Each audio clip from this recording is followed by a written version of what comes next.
오늘은 열문화 비유입니다. 귀인이 왕위를 받기 위해서 먼 나라로 떠나가고 그 사이 시기에 돌아오기까지 사이 시기에 종들에게 장사하라, 한 문화를 주면서 장사하라는 명령을 주고 어떻게 종들이 반응하면서 살았는지에 대한 내용입니다. 우리는 지난주에 삭개오 관련 본문을 보았죠.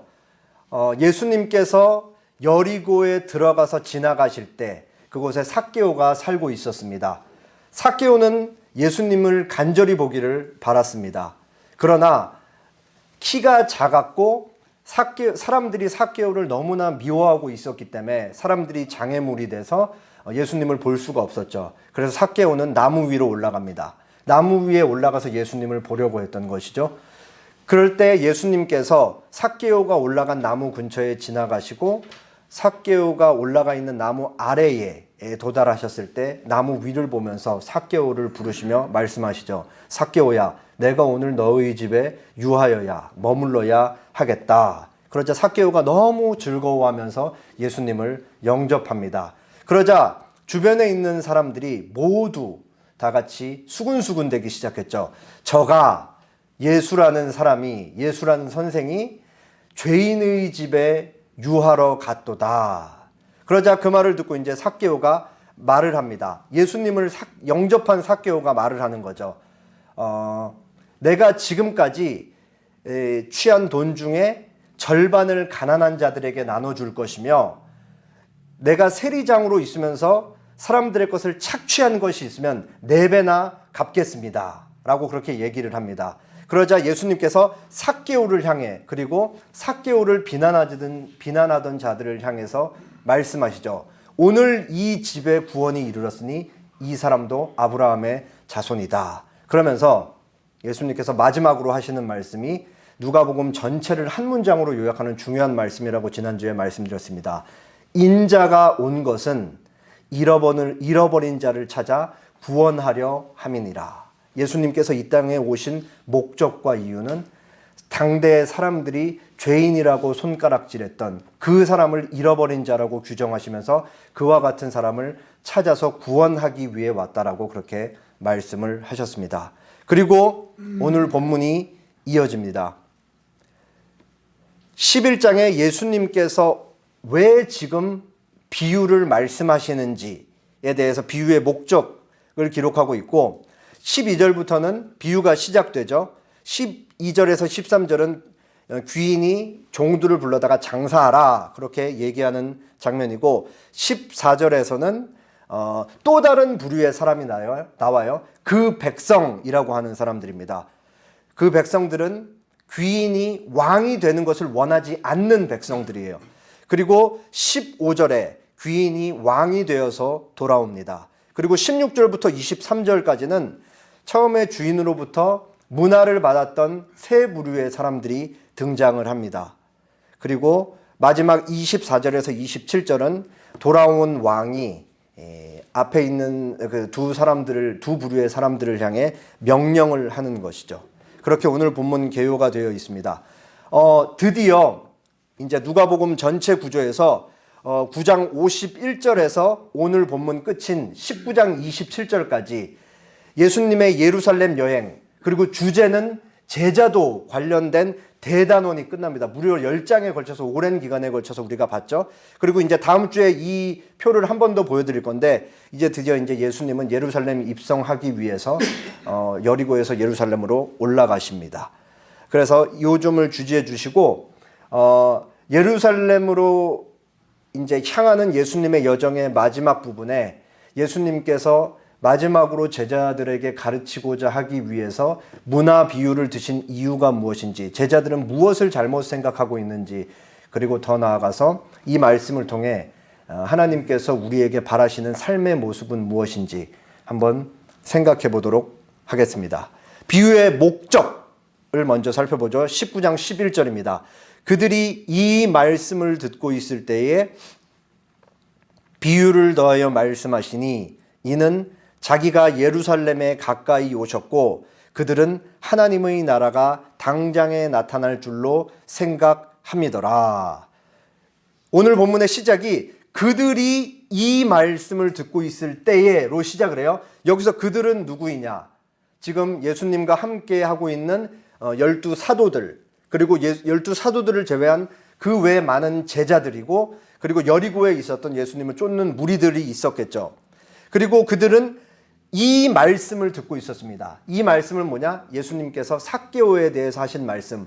누가복음 기록상으로는 제가 아까 서론부에 말씀드렸듯이 인자가 온 것은 잃어버린 자를 찾아 구원하려 함이니라, 이 말씀을 듣고 있었을 때예요. 이어서 예수님께서 말씀을 하시는 거죠. 한 가지 비유를 이제 더해서 제자들을 가르치실 참이십니다. 그런데 왜 비유를 더해서 가르치시냐? 이는 예수님께서 예루살렘에 가까이 오셨고, 그리고 지금 예수님의 말씀을 듣고 있고 예수님과 함께하고 있는 사람들이 하나님의 나라가 당장에 임할 줄로 생각함이었더라. 그 이유 때문에 예수님이 이제 비유를 말씀하시는 거야. 제자들의 생각이, 예수님과 함께하고 있는 사람들의 생각이 잘못됐기 때문에 그 생각을 교정하기 위해서죠. 그들의 잘못된 생각은 무엇이냐면, 하나님의 나라가, 예수님을 통해 임한 하나님의 나라 메시아 왕국이 지금 당장 임할 줄로 생각했다. 왜 그러냐? 지난주에 보여드렸죠. 여리고의 위치가 어디라 그랬어요? 여기라 그랬죠. 그리고 오른쪽 지도에서 보시면 여리고 바로 왼쪽에 뭐가 있어요? 예루살렘. 그리고 예루살렘에 예수님이 입성하시면 제자들의 생각이 메시아 왕국이 드디어 도래를 하고 예수님이 죄에 대해서 하나님의 아들로서 죄에 대해 심판을 하고 로마 제국, 불의한 자들, 악한 자들이 로마 제국이니까 로마 제국을 전부 다 쫓아내시고 하나님의 가시적인 메시아 나라가 세워질 것이다 라고 제자들은 기대하고 있는 것이고, 제자들보다 이해가 떨어지는 그냥 일반 백성들은 예수님께서 그냥 정치적인 메시아, 다윗 왕과 같은 군사적인 왕으로서 그 메시아 왕국을 이 땅에, 예루살렘에, 그리고 유대 사회에 이룩할 것이다 라고 생각을 하고 있는 것이에요.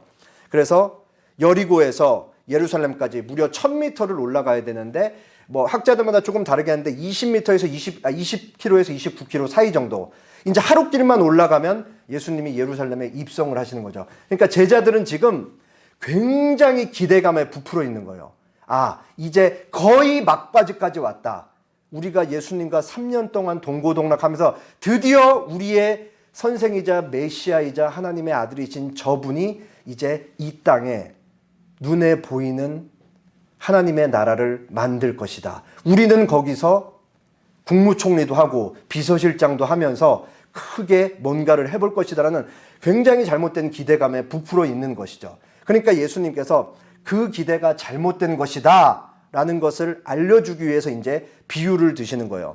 12절에서 14절 세 부류의 사람이 등장합니다. 제가 12절 13절, 여러분이 14절 읽어주시면 되겠습니다. 이르시되 어떤 귀인이 왕위를 받아가지고 오려고 먼 나라로 갈 때에 그 종 열을 불러 은화 10문화를 주며 이르되 내가 돌아올 때까지 장사하라 하니라. 그런데 그 백성이 그를 미워하여 사절을 기로 보내어 이르되 우리는 이 사람이 우리의 왕됨을 원하지 아니하나이다 하였더라. 네, 먼저 등장하는 어떤 귀인은 예수님이죠. 예수님. 어떤 귀인이 왕위를 받아가지고 오려고 먼 나라로 떠나간다라고 예수님이 비유를 설정하시는 거예요. 그럼 예수님께서 왕위를 받기 위해 죽고 부활하시고 승천하셔서 하늘로 올라가시는 것을 얘기하는 거죠. 그리고 왕위를 받아가지고 돌아오기 위해 먼 나라로 가는 거니까 돌아오는 것은 당연히 예수님의 재림 때를 의미하는 거죠. 그 사이 시기에 귀인이 종 10명을 불러가지고 은화를 나눠줍니다. 여기서 종들은 누구를 가리킬까요? 종들은 예수님의 제자 그룹에 속하는 사람들인 거예요. 10명을 불러다가 10문화를 나눠줍니다. 한 사람당 한 문화씩 나눠주는 것이죠. 그리고 내가 돌아올 때까지 장사하라, 그렇게 얘기를 합니다. 예수님께서 지금 제자들의 생각을 교정하기 위해서 이 비유를 드는 건데, 사실 지금 예수님의 이 문화 비유를 듣고 있는 당시에는 제자들은 예수님이 말하는 의도를 깨닫지 못해요. 나중에 오순절 성령 강림 이후에 이 말씀 들었던 걸 회상하면서 예수님이 그때 그 말씀하셨구나라는 것을 깨닫게 되는 것이죠.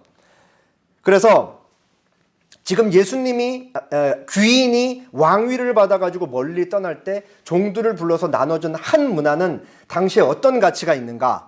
이때 당시에 한 드라크마라는 것은 노동자가 하루 일해서 버는 임금이었어요. 하루 버는. 그러면은 오늘 본문에 중요한 한 문화는 얼마냐? 노동자가 하루 벌어서 받는 임금의 무려 100배였습니다. 그러니까 노동자 4달치 임금이라고 할 수 있죠. 그리고 오늘 문화 비유는 마태복음에 나와 있는 우리가 아주 잘 알고 있고 우리에게 익숙한 달란트 비유랑 내용이 비슷한데, 한 달란트는 얼마냐? 60문화. 그러니까 노동자 20년치 임금인 거죠. 그러니까 액수 차이가 엄청 많이 나는 거예요. 어쨌든 오늘 본문에선 귀인이 종들을 불러서 한 문화씩, 당시 노동자 4달치 임금에 해당하는 그 가치의 돈을 주고 멀리 떠나가는 것이죠. 그러면서 내가 돌아올 때까지 장사하라 라고 분명하게 종들에게 명령을 하는 것입니다. 그리고 이제 세 번째, 또 다른 부류가 등장해요. 그런데 그 백성이 그를 미워하여 사자를 뒤로 보내어 이르되 우리는 이 사람이 우리의 왕됨을 원치 않습니다. 귀인이 왕위를 받기 위해서 먼 나라로 떠나갈 것인데, 그 귀인이 왕 되는 것을 원치 않았던 그 백성, 이 사람들은 누구냐? 예수님 당시에 예수님을 거부했던 유대인들을 가리키는 것이죠. 그러나 이 유대인들의 염원과는 다르게 귀인은 왕위를 받아가지고 돌아옵니다. 15절, 귀인이 왕위를 받아가지고 돌아와서 은화를 준 종들이 각각 어떻게 장사였는지를 알고자 하여 그들을 부르니, 떠날 때는 귀인이자 주인으로서 떠났고 돌아올 때는 왕으로 돌아오는 것이죠. 그리고 주인이었을 때 종들을 불러서 한 문화씩 나눠주면서 분명히 장사하라고 했죠. 이제 돌아와서 결산을 하는 것입니다. 첫 번째 종이 나와서 얘기를 하죠. 주인님, 당신이 준 한 문화로 10문화를 남겼습니다. 그러니까 주인이 얘기를 해요. 잘하였다 착한 종아, 내가 충성하였으니 10고을 다스릴 권세를 너에게 주노라. 그리고 두 번째 종이 와서 얘기를 합니다. 당신이 줬던 한 문화로 5문화를 남겼습니다. 그러니까 주인이 얘기를 하죠. 잘하였다 착한 종아, 네가 나에게 충성하였으니 5고을 다스리는 권세를 너에게 준다 라고 얘기를 해요. 그리고 세 번째 사람의 결산 보고가 이어집니다. 이 사람의 결산 보고는 많이 달라요. 조금 긴데 20절부터 23절까지 읽을 텐데, 제가 22절까지 읽고 여러분이 23절 읽어주시면 되겠습니다. 또 한 사람이 와서 이르되 주인이여 보소서, 당신의 한 문화가 여기 있나이다. 내가 수건으로 싸두었었나이다. 이는 당신이 엄한 사람인 것을 내가 무서워함이라. 당신은 두지 않은 것을 취하고 심지 않은 것을 거두나이다. 주인이 이르되 악한 종아, 내가 내 말로 너를 심판하노니 너는 내가 두지 않은 것을 취하고 심지 않은 것을 거두는 엄한 사람인 줄로 알았느냐. 그러면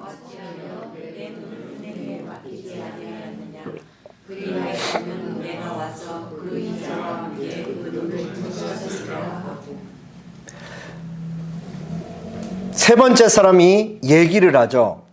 이 세 번째 사람은 아무것도 안 한 사람이에요. 첫 번째 종과 두 번째 종과 극명한 차이가 있죠. 이 사람은 그냥 아무것도 안 하고 주인으로부터 받았던 돈을 손수건에 꽁꽁 싸둬가지고 수건에 꽁꽁 싸둬서 어딘가 감춰뒀어요.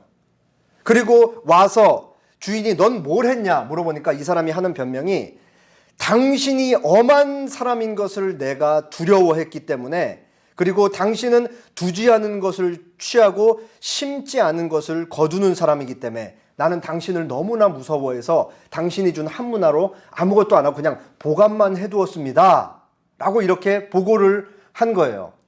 자, 이 21절 세 번째 사람이 아무것도 안 한 이유를 당신 때문이다 라고 하는 내용을 조금 더 좀 다르게 읽기 위해서 공동번역 성경을 보면, 주인님은 지독한 분이라 맡기지도 않은 것을 찾아가고 심지도 않은 데서 거두시기에 저는 무서워서 아무것도 하지 아니하였습니다. 이렇게 얘기를 하고 있는 거죠. 세 번째 사람은 자기에게 한 문화를 준 주인을 오해하고 있어요. 어떻게 오해하고 있어요?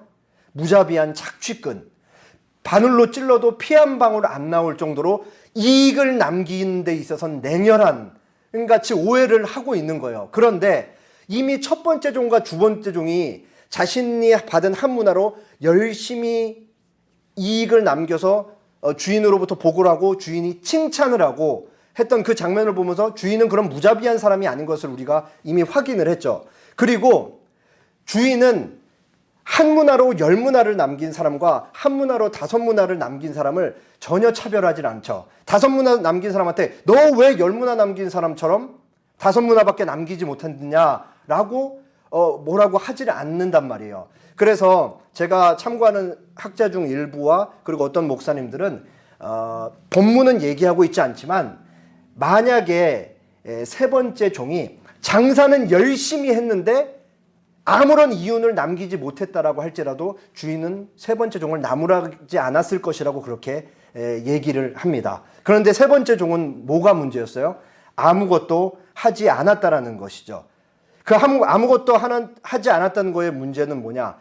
단순하게 이윤을 남기지 못한 것에 문제가 있었던 것이 아니고 주인과의 관계에 문제가 있었다라는 것을 우리가 알 수가 있죠. 아무것도 하지 않은 세 번째 사람에게 주인은 그 세 번째 사람을 호되게 꾸짖습니다. 22절 23절이죠. 주인이 이르되 악한 종아 내가 너의 말로 너를 심판하노니 너는 내가 두지 않은 것을 취하고 심지 않은 것을 거두는 엄한 사람인 줄로 알았느냐. 그러면 어찌하여 내 돈을 은행에 맡기지 아니하였느냐. 그리하였으면 내가 와서 그 이자와 함께 그 돈을 찾았으리라. 빠져나갈 구멍이 없이 주인이 이 종을 아주 이렇게 명확하게 얘기를 하죠. 네가 정말로 나를 무자비한 착취꾼이나 냉연하루로 여겼으면 너는 나를 그렇게 내가 심지도 않은 데서 거두기를 바라는 그런 사람인 줄로 알았으면은 받은 한 문화 갖고 어떻게 해서든지 이윤을 남겼어야 되지 않냐. 아무것도 하기 싫었으면 은행에라도 맡겨서 이자라도 내가 취할 수 있게 했어야 되지 맞지 않냐. 자기가 한 말에 의해 판결을 받는 것이죠. 만약 그 세 번째 사람이 한 말이 주인에게 한 말이 진짜 사실이라면 그 사람은 어떻게 해서든지 이윤을 남겼어야 되는 것이고, 다른 경우는 뭐냐? 주인이 한 명령, 장사라는 그 명령에 무관심했던지 아니면은 아무런 관심이 없었던지 혹은 불순종했다라고 이해할 수밖에 없는 것이죠. 본문 자체에서 이 세 번째 사람을 얼마나 부정적으로 묘사하고 있는지 몰라요. 세 번째 사람을 먼저 또 한 사람이라고 얘기를 하죠. 착한 종, 충성된 종이라고 칭찬받은 첫 번째 종, 두 번째 종은 그 첫째, 그 둘째라고 나오는데, 세 번째 나온 사람은 그 셋째가 아니고 또 그 한 사람이라고 나오죠. 이미 본문 자체가 굉장히 부정적으로 묘사를 하고 있는 거예요. 원어로 보면 그 다른 한 사람이라는 의미인 거죠. 뭘 의미해요? 앞에 이윤을 남겨서 주인 앞에 충성되게 살았던 첫 번째 종과 두 번째 종과는 다른 부류에 속해 있는 사람. 처음에 똑같이 열무라를 받았지만 사실은 다른 부류에 속해 있었던 사람이라고 그렇게 얘기를 하고 있는 것이죠. 그리고 두 번째, 주인이 세 번째 사람을 뭐라고 불러요? 악한 종. 비슷한 비유를 다루고 있는 달란트 비유에선 이 악한 종이라는 표현과 함께 무슨 말씀이 나오느냐? 이런 말씀이 나오는 것이죠. 바깥 어두운 데로 내쫓으라. 너가 거기서 슬피 울며 이를 갈 것이다. 이 악한 종과 함께 등장하는 표현이 바로 이렇게 무시무시한 표현인 거예요. 그러니까 이 세 번째 종, 세 번째 사람의 상태에 대해서 우리가 알 수 있죠. 그러면은 이 세 번째 사람의 근본적인 문제는 무엇이었을까? 이 세 번째 사람은 왜 주인을 오해했을까? 왜 이 세 번째 사람은 주인에게 핑계를 대고 있고 말도 안 되는 변명을 늘어놓고 있는 것인가? 김성수 교수님은 그 세 번째 사람의 근본적인 문제에 대해서 이렇게 말합니다. 주인을 두려워하면서 인색하고 엄한 사람, 나를 착취하는 사람으로 생각한 이유는 그가 주인의 사랑을 경험하지 못하였기 때문이라고 할 수 있다. 주인이 그에게 베푸신 은혜를 받아들이지 않은 사람이요, 경험하지도 깨닫지도 못한 사람이었기 때문이었다. 주인이 맡긴 것에 충성하지 못하고 열매 맺지 못한 이유가 이와 같이 주의 사랑과 은혜를 경험하지 못한 것에 있다면, 반대로 주인이 맡긴 일에 충성하여 풍성한 열매를 맺은 것은 주의 사랑과 은혜를 경험했기 때문이라고 할 수 있을 것이다. 세 번째 사람이 주인의 명령에 불순종한 이유가 뭐냐? 그가 주인이 떠나기 전에 주인과 맺었던 관계 속에서 주인으로부터 그 어떤 사랑을 받지를 못했다라고 그렇게 얘기를 하고 있죠. 앞에 두 종을 보면 주인은 처음에 열 문화를 줬던 종들에게 동일한 사랑과 친절과 자비와 은혜를 베풀었다는 사실을 우리가 알 수가 있죠. 근데 앞에 두 사람은 같은 시기에 같은 주인으로부터 같은 경험을 하면서 같은 시간을 보내면서도 주인의 사랑을 느꼈던 반면에 세 번째 사람은 주인으로부터 아무런 사랑과 은혜를 경험하지 못한 거예요. 어떤 학자는 이 세 번째 사람을 가룟유다라고 그렇게 얘기를 하는 것이죠. 예수님이 그렇게 마지막까지 최고의 사랑을 보여주시면서 돌이키기를 바랬지만 끝까지 예수님으로부터 아무런 사랑을 받지 못했던 아주 불쌍하고 안타까운 안타까운 처지에 있는 사람이었던 것이죠. 어쩌면은 이 주인 세 번째 종은 주인과 아무런 관계를 맺지 못했고, 그리고 그 백성들이 주인이 왕 되는 것을 원치 않았던 백성들이 뒤로 사신을 보내서 자신들의 입장을 표명했던 그 사실을 알고 어쩌면 우리 주인은 왕으로 돌아오지 않으실지도 모르겠다, 아니면 아예 돌아오시지도 않을지도 모르겠다라고 그렇게 생각했는지도 모르겠어요. 자, 이제 결론부를 보겠습니다. 제가 24절에서 26절, 여러분이 27절 읽어주세요. 곁에 섰는 자들이 이르되 그 한 문화를 빼앗아 열 문화 있는 자에게 주라 하니, 그들이 이르되 주여 그에게 이미 열 문화가 있나이다. 주인이 이르되 내가 너희에게 말하노니 무릇 있는 자는 받겠고 없는 자는 그 있는 것도 빼앗기리라. 그리고 내가 왕님을 원하지 아니하는 저 원수를 이리로 끌어다가 내게서 죽이라 하였느니라. 왕이 마지막으로 두 가지 명령을 내려요. 첫 번째 명령은 무엇이냐? 한 문화 가지고 아무것도 하지 않았던 그 사람에게 최초에 주어졌던 그 문화를 빼앗아서 열 문화 가진 자에게 나눠주라고 하죠. 그러자 곁에 있던 사람들이 주여 열 문화 있는 사람은 이미 가지고 있는 열 문화가 있습니다 라고 하자 주인이 얘기를 합니다. 무릇 있는 자는 받겠고 없는 자는 그 있는 것도 빼앗기리라.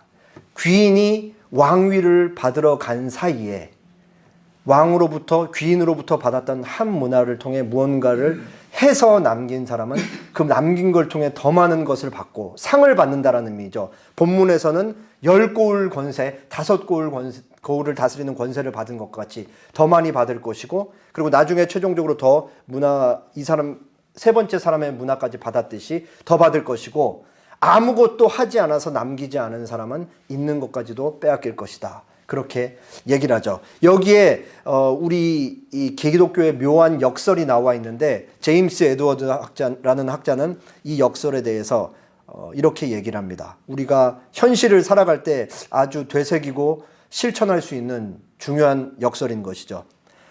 앞에 첫 문장은 중요하지 않으니까 그냥 신경 안 쓰셔도 돼요. 좀 내용이 어려운데, 두 개의 수동태 동사 주어진다와 빼앗긴다는 신적 수동태로서 주고 빼앗는 주체가 하나님이신 것을 강조하는 히브리 방식이다. 이 다음부터가 이제 중요하죠. 세상의 거래장부에서는 무엇을 주면 차감으로 기록된다. 그렇죠. 항상 기브 앤 테이크니까. 그러나 하나님 나라의 거래장부에서는 성 프란치스코가 이해한 대로 다르게 작동한다. 줌으로써 받는다. 용서해 줌으로써 우리는 용서받는다. 우리는 죽음으로써 영원한 생명으로 태어난다. 그러니까 우리가 뭔가를 한없이 줘도 우리는 차감되는 게 없다라는 거예요. 하나님 나라를 살아가는 백성의 장부가 그와 같다라는 거죠.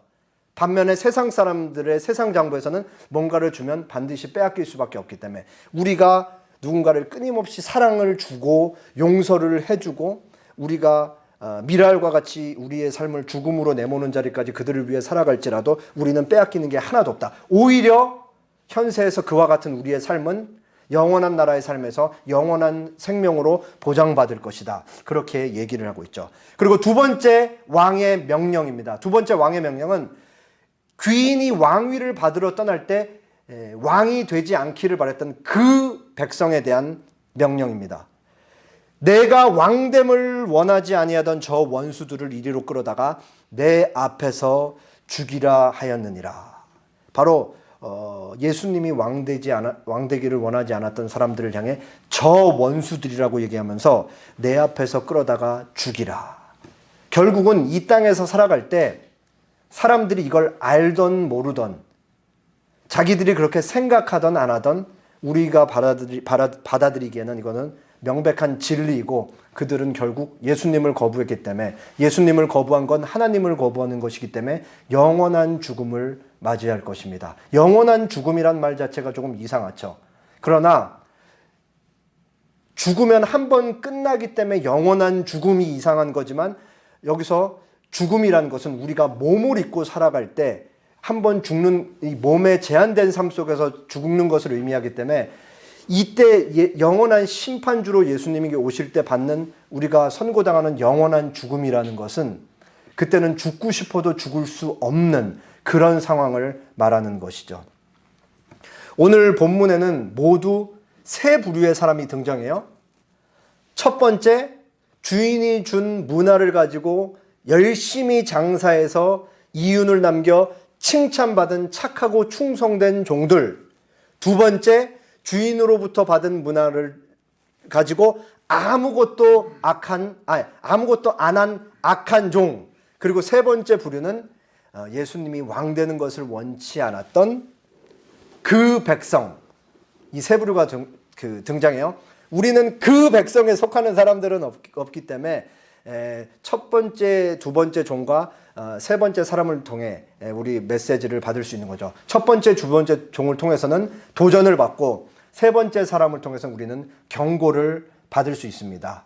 우리 모두는 예수님께서 부활 승천해서 재림주 영원한 왕으로 다시 오시는 그 사이 시기에 모두 주님으로부터 받은 한 문화, 우리 모두가 동일하게 주님으로부터 한 문화를 받은 거예요. 그 문화를 어떻게 이 땅에서 사용하면서 살았는지에 대해서 물음을 받을 거고 그 결산한 날이 올 것이라고 본문은 명징하게 얘기를 합니다. 여기서 말하는 문화는 다양하게 우리가 얘기를 할 수 있겠죠. 하나님께서 우리에게 주신 생명, 하나님께서 우리에게 주신 건강, 하나님께서 우리에게 주신 시간, 하나님께서 우리에게 주신 재능, 그리고 하나님께서 우리에게 주신 은사 같은 것을 생각해 볼 수 있을 것입니다. 하나님께서 반드시 결산한 날에 물으실 것이라는 것이죠.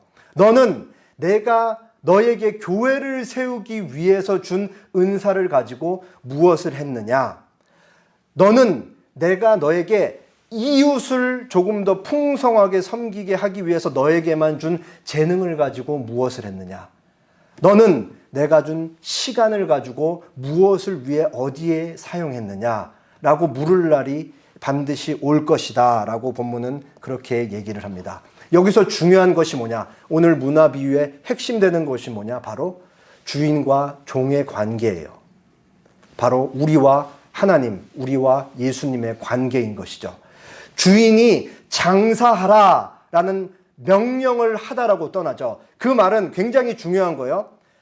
명령을 준 주체인 하나님이 계시고 명령을 받는 백성인 우리가 있고 그리고 이 땅 가운데 우리가 살아가면서 장사라는 하나님의 뜻이 우리에게 주어졌다라는 것이죠. 국민 영토 중권과 같은 하나님 나라가 명확하게 우리에게 주어진 것이고 우리는 하나님 나라를 하루하루 살아가는데 우리의 왕 되신 하나님의 뜻을 받들면서 그분과 어떤 관계를 맺으면서 하루하루를 살아가고 있냐라고 묻는 것이죠. 그분으로부터 진정한 사랑을 받아가지고 그 사랑을 깨달은 자는 하나님을 사랑하는데 그 사랑에 힘입어서 하나님께서 우리에게 주신 명령과 말씀을 매일매일 기억하면서 그것을 실천하면서 살아가고 있느냐. 이것을 잘하는 사람들은 첫 번째 종과 두 번째 종과 같이 착하다, 충성되다라고 일컬음을 받는 것이고 동일한 명령을 받았음에도 불구하고 꼭꼭 숨겨두고 아무것도 안 하는 사람들은 악하다라고 그렇게 최종적으로 그런 선언을 듣게 되는 것이죠. 아파트. 저는 우리 한국 사회, 대한민국을 가장 잘 특징 짓는, 가장 잘 나타내는 건축물, 건물을 아파트라고 생각을 합니다. 나라의 면적은 좁고 사람들은 전부 다 수도권, 서울, 경기 도심권에 모여 살기를 바라고 인구의 절반이 수도권에 모여 살기 때문에 땅덩어리가 부족하니까 위로 올릴 수밖에 없는 것이죠. 너도 나도 탈 것 없이 이 규격화된 한 공간에 들어가기를 원하고 그렇게 들어가서 살기 위해서 일생을 바치는 거예요. 그래서 국회의원들이 나와서 대통령 선거할 때도 제일 중요하게 등장하는 화두 중 하나가 바로 집값 문제인 거잖아요. 근데 문제는 우리는 인간이기 때문에 의식주가 중요하고 의식주가 반드시 필요하고 우리가 살아야 될 공간이 필요하기 때문에 아파트를 원하는 것 자체는 아무런 문제가 되질 않죠. 근데 문제는 뭐냐? 거기에 들어가기 위해 저 아파트 한 채를 내가 취하기 위해 살아가는 과정이 문제라는 거예요. 우리는 어렸을 때부터 그런 교육을 늘 받으면서 그런 사회 속에 자랐죠. 어떤 사회 속에 자랐냐? 사람에게 1등급, 2등급, 3등급, 4등급으로 등급을 매기는 사회 속에서 살아왔어요. 사람이 소도 아닌데 등급을 매겨서 분류를 하는 거죠. 저 사람은 쓸모 있는 사람, 저 사람은 쓸모 없는 사람. 제일 밑에 있는 사람은 항상 자본주의 사회에서 쓸모없는 사람에서 무능력한 자들로 취급을 받으면서 우리가 그런 사회 속에서 살았잖아요. 그리고 1등부터 50등까지 1등부터 40등까지 순서대로 계속 줄 세우는 사회. 그런 사회 속에서 이 좁은 땅덩어리에서 5천만 인구가 한데 부딪혀서 살다 보니까 저 한 채 규격화된 집 한 채를 얻기 위해서 자꾸 뭘 하게 되는 거예요. 경쟁을 하게 되는 거죠. 경쟁 자체는 우리의 현실이기 때문에 어쩔 수가 없는 거예요. 그러나 그 경쟁 속에서 살아가면서 우리가 어떤 태도와 자세를 취하면서 살아갈지는 전혀 다른 문제인 걸 우리가 알 수 있죠. 세상 사람들은 몰라요. 그렇기 때문에 세상 사람들은 자기들이 생각하는 것이 옳은 대로 자기들만의 기준을 가지고 사실은 기준이 없는 것도 모른 채 그렇게 살아가고 있는 거예요. 그러나 우리는 다른 것이죠. 우리는 명확한 기준이 있는 거잖아요. 우리의 기준은 뭐예요? 하나님의 말씀이 되는 것이고 예수님의 삶이 우리의 기준이 되는 것이죠. 우리가 세상이 우리를 자꾸 이렇게 오도하는 대로 세상 사람들이 저 하나 모두가 목숨 걸어서 일평생을 바치면서 갖는 것을 우리도 동일하게 갖기를 원하는 순간부터는 우리도 그들과 똑같은 생각, 똑같은 태도, 똑같은 마음가짐, 똑같은 행동, 행태를 통해 그들과 전혀 다르지 않은 모습으로 그렇게 살아갈 수도 있는 것이죠. 그러면 어떻게 되느냐? 옆 사람 한 명 죽어나가는 것쯤은 아무런 죄책감을 전혀 느끼지 않은 채로 그냥 그렇게 살아갈 수도 있다라는 것이죠. 얼마나 슬픈 현실이요, 이게. 그렇기 때문에 우리에게는 명확한 기준이 필요합니다. 왜냐하면 거듭 말씀드리듯이 우리에게 명확한 기준이 없으면 우리도 계속 그렇게 세상의 통념에 의해서 휩쓸려 살면서 세상 사람들과 동일한 모습이 될 수 있고 우리도 모르는 사이에 우리는 괴물이 될 수도 있기 때문입니다. 예수님의 삶을 잘 생각해 보세요.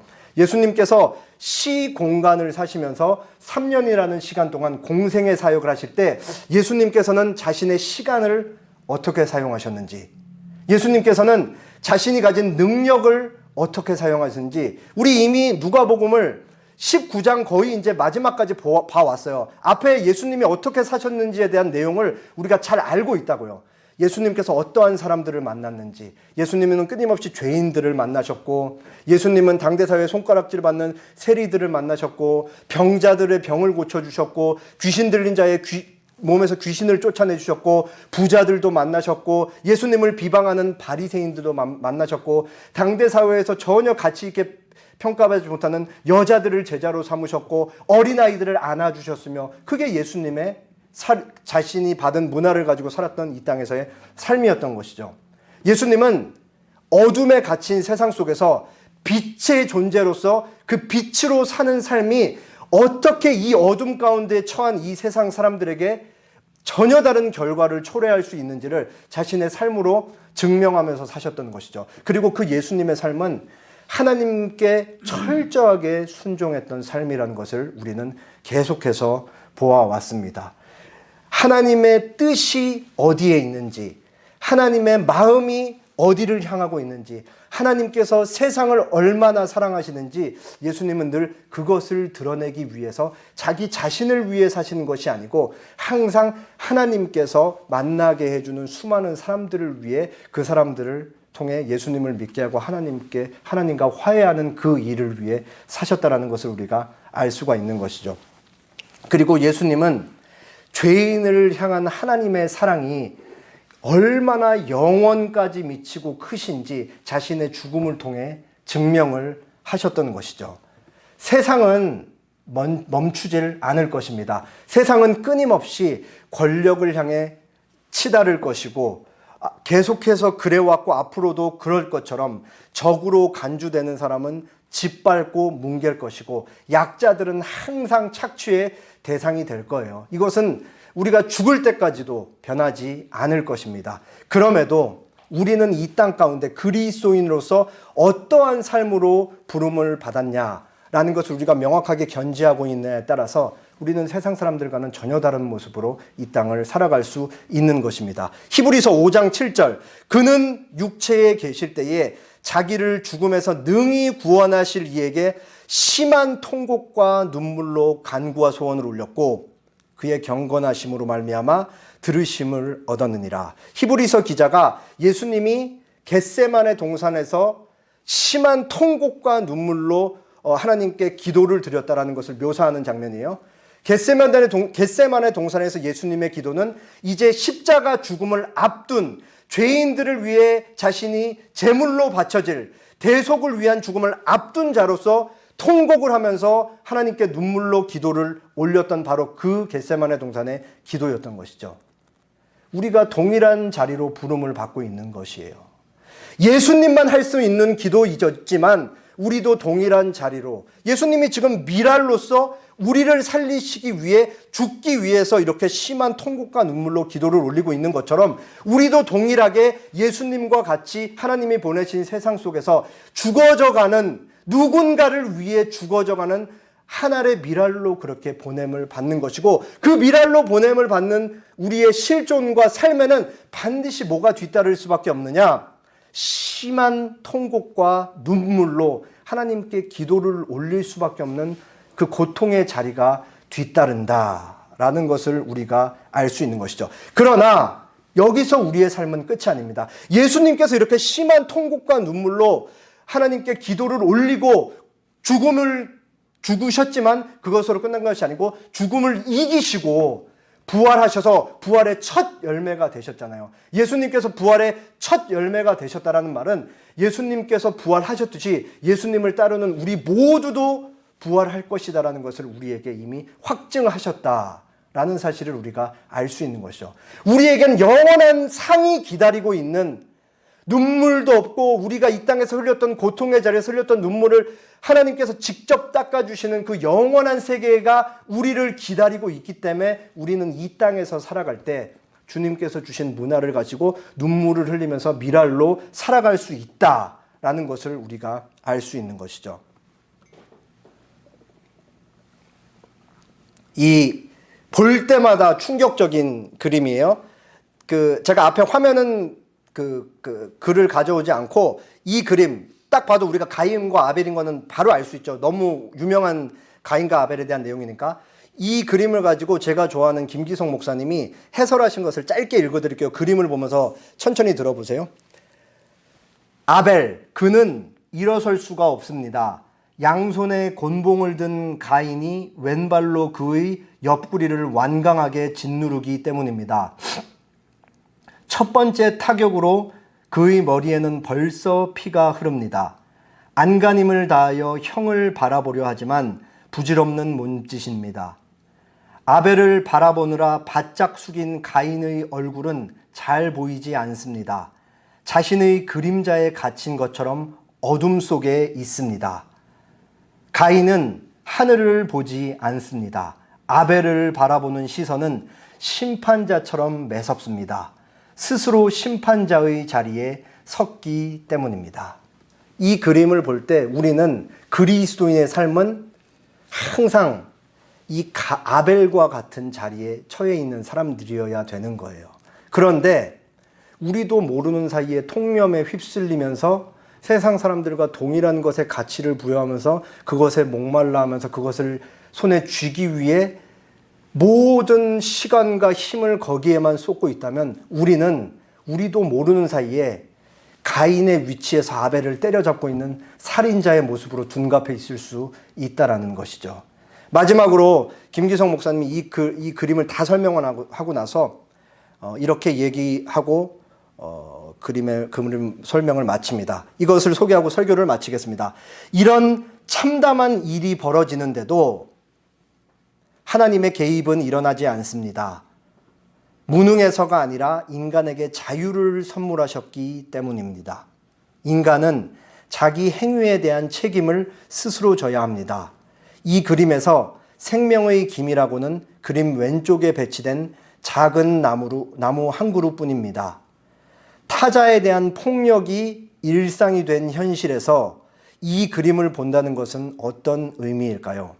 압도적인 그림 앞에서 전율할 때, 그래서 슬그머니 곁에 있는 사람의 손을 잡을 때 평화가 시작되지 않을까요?